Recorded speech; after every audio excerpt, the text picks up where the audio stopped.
तर नमस्कार मित्रांनो, स्वागत आहे एका नवीन व्हिडिओमध्ये. आणि आजच्या व्हिडिओमध्ये आपण पाहणार आहोत ॲसिडिटीवरती घरगुती उपाय. ॲसिडिटीचा त्रास आपल्याला नेहमीच होत असतो, त्यामुळे आज आपण काही अशा घरगुती उपाय आणलेले आहेत जे तुम्ही नक्की ट्राय करू शकता. तर चला तर व्हिडिओ सुरू करूया. नंबर वनवरती आहे गूळ.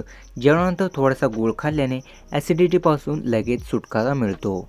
नंबर 2 पाणी. पहाटे उठल्यानंतर 2 ग्लास कोमट पाणी प्यायल्याने ॲसिडिटीचा त्राससुद्धा कमी होतो. नंबर 3 लवंग. जेवणानंतर लवंग चोखल्याने ॲसिडिटीपासून लगेच सुटकारा मिळतो. नंबर 4 तुळस. सकाळी उपाशीपोटी तुळशीच्या पानाने सेवन केल्याने ॲसिडिटीचा त्रास नेहमीसाठी समाप्त होतो. Number 5 soap. जेवल्यानंतर अर्धा चमचा सोप खाल्ल्याने ॲसिडिटीपासून मुक्ती मिळते. आणि हा व्हिडिओ कसा वाटला तुम्ही नक्की कॉमेंट करून सांगा. आणि चॅनल नवीन असेल तर सबस्क्राईब करा अशा व्हिडिओज पाहण्यासाठी. आपण मिळूया एका नवीन व्हिडिओमध्ये. धन्यवाद.